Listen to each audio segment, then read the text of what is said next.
মুখ্যমন্ত্রী তিনি নিজে বলেছেন যারা এই কাজ করেছেন তাদের ঘর হবে না, তাদের ঘর শ্রীকার হবে, গুন্ডা দমন শাখায় ব্যবস্থা নেওয়া হবে।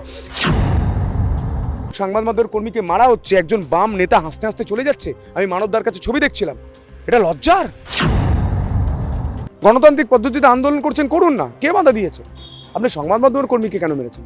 এই উত্তর দিতে হবে। ককরোচ জনতা পার্টির মিছিল, কলকাতায় সেই মিছিলে একের পর এক সাংবাদিক নিগ্রহ। লাথি, জুতো, ঝ্যাঁটা, মুশি, হেলেমার কিছু বাকি নেই। সাংবাদিকরা সবসময় সফট টার্গেট হয়ে যায়। পেশাগত তাগিদে সাংবাদিকতা করতে গিয়ে মার খেতে হয় তাদের। কিন্তু এবার এই ঘটনায় নিন্দার ঝড়। শুধু তাই নয়, পাশে এসে দাঁড়ালো সরকারও।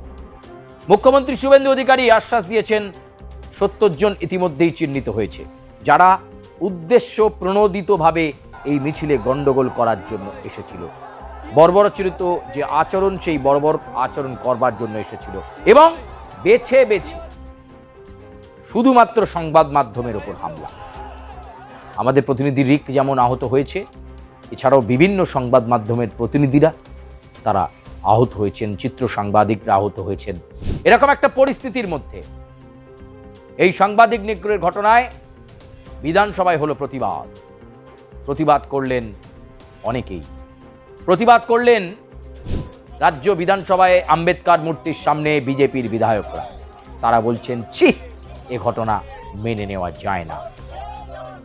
শান্তিপূর্ণ মিছিল করব বলে মিছিলটাকে অশান্তির জায়গায় নিয়ে যাওয়া যাদের চক্রান্ত, তাদেরকে অবিলম্বে শাস্তি দিতে হবে।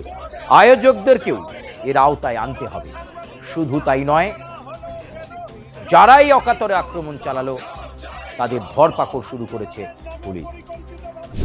গোটা ঘটনায় সাংবাদিক মহল জেগে উঠেছে। আমাদের আর+ নিউজের সাংবাদিক রিক পুরো কায়স্থ। দাদা দিদির রাজনীতির প্ল্যাটফর্মে লাগাতার সে প্রতিবেদন দিয়ে যায়। সেই রিক আহত হয়ে হাসপাতাল থেকে সবে ছুটি পেয়েছে, সে বাড়িতে গেছে। এই মুহূর্তে সে বাড়িতে দিন কাটাচ্ছে রিকের এই ঘটনা নিয়ে এবং এছাড়াও অন্যান্য সাংবাদিক নিগ্রহের ঘটনা নিয়ে রাজ্য রাজনীতি এই মুহূর্তে তোলপাড়। তাই আজকে দাদা দিদির রাজনীতির এই প্ল্যাটফর্মে আমরা রিককে নিয়ে এবং সাংবাদিক নিগ্রহ নিয়ে কথা বলবো। এতদিন পর্যন্ত সাংবাদিকরা মার খেলে এভাবে পাশে দাঁড়ানো আমরা দেখিনি। SSKM-এ মুখ্যমন্ত্রী শুভেন্দু অধিকারী পৌঁছলেন। শুধু তাই নয়, সমস্ত সাংবাদিকরা কেমন আছে খোঁজখবর নিলেন, পুলিশকে FIR নিতে বললেন, FIR হলো, তদন্ত প্রক্রিয়া শুরু হয়ে গেছে। এই সাংবাদিক নিগ্রহের ঘটনা নিয়ে তারকেশ্বরের বিধায়ক একটা সময় তরুণ তুর্কি সাংবাদিক ছিল। সেই তরুণ তুর্কি সাংবাদিক, তারকেশ্বরের বিধায়ক, প্রাক্তন সাংবাদিক, বর্তমানে বিধায়ক সন্তু পান কি বলছে সাংবাদিক নিগ্রহের এই ঘটনা নিয়ে এবং রিক পুরকায়েস্তের উপর এই আক্রমণ নিয়ে শুনুন।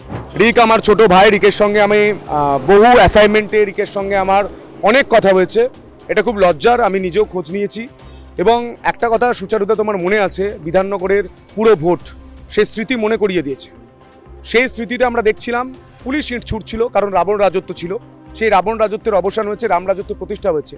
আজ পুলিশ আন্দোলন যাতে করতে পারে, মানুষ গণতান্ত্রিক পদ্ধতিতে আন্দোলনকে দেখে, কিন্তু তারপরেও যারা আন্দোলন করছে ক্যামেরা দেখে ভয় পেয়ে ইট ছুটছে, মারছে, বোতল ছুটছে এবং সংবাদ মাধ্যমের কর্মীকে মারা হচ্ছে। একজন বাম নেতা হাসতে হাসতে চলে যাচ্ছে। আমি মানবদার কাছে ছবি দেখছিলাম, এটা লজ্জার।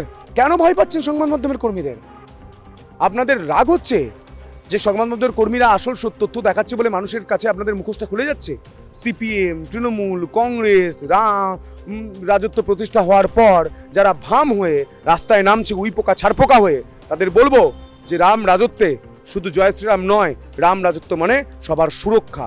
এই সুরক্ষা দেওয়া কাজ আমাদের সরকারের। মুখ্যমন্ত্রী তিনি নিজে বলেছেন যারা এই কাজ করেছেন তাদের ঘর হবে না, তাদের ঘর শ্রীকার হবে, গুন্ডা দমন শাখায় ব্যবস্থা নেওয়া হবে। এবং আমি একটা কথা বলতে চাই, এই শুরুয়াত যিনি করেছিলেন তার নাম ইন্দিরা গান্ধী। এমার্জেন্সির সময় সেই জিনিস বাড়িয়ে গিয়েছিল CPM, সেই জিনিস বাড়িয়ে গেছে তৃণমূল। আজকে যে অন্যায় তারা করছেন তার জবাব মানুষ দেবে।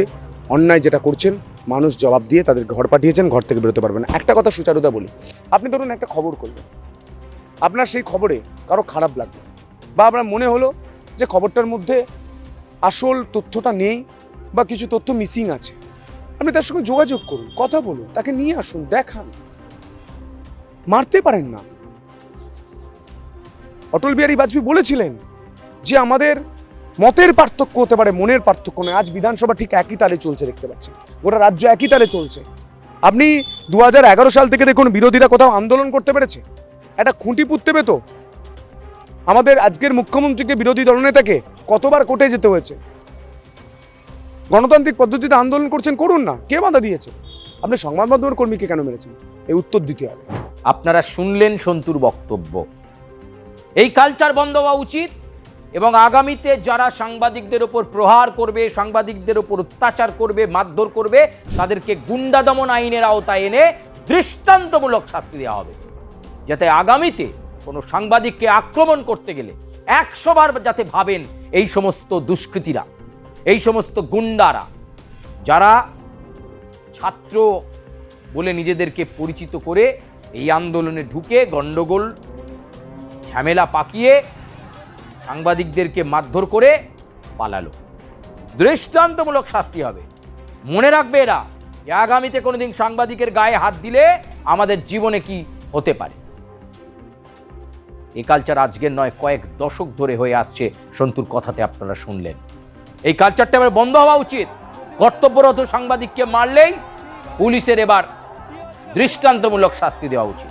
দাবি উঠেছে বিধানসভায়, সোমবারে দাবি উঠবে রাজভবনে, রাজ্যপালের কাছে সাংবাদিকরা যাচ্ছেন, সেখানে তারা জানাবেন, প্রতিবাদ জানাবেন। আর এই সুযোগে কিছু মানুষ এখনও সাংবাদিকতা নিয়ে বিরূপ প্রতিক্রিয়া করছেন। তাদেরকে সাবধান করে বলছি, এই সংবাদ মাধ্যম না থাকলে আপনারা কোনায় কোনায় থাকা খবর পেতেন। আপনারা মিডিয়াকে এই সমস্ত কথা বলেন, কোনো একটা ঘটনা হলে, কোনো একটা নারী নির্যাতিত হলে সংবাদ মাধ্যম সবসময় সবার আগে সেই খবরটা দেওয়ার চেষ্টা করে। শুধু আমাদের সংবাদ মাধ্যমের কথা বলছি না। আর আজকে সাংবাদিকদের উপর আক্রমণ হয়েছে, আপনার খুব মনে আনন্দ হচ্ছে? ভাববেন একবার। আজকে দাদা দিদির রাজনীতির প্রতিবেদন এ পর্যন্তই। আপনাদের সঙ্গে আবার অন্য কোনো প্রতিবেদন নিয়ে দেখা হবে। লাইক করবেন, কমেন্ট করবেন, সাবস্ক্রাইব করবেন, বেল আইকনে যেন প্রেস করতে ভুলবেন না, এবং অবশ্যই সঙ্গে থাকবেন, দেখতে থাকবেন দাদা দিদির রাজনীতি।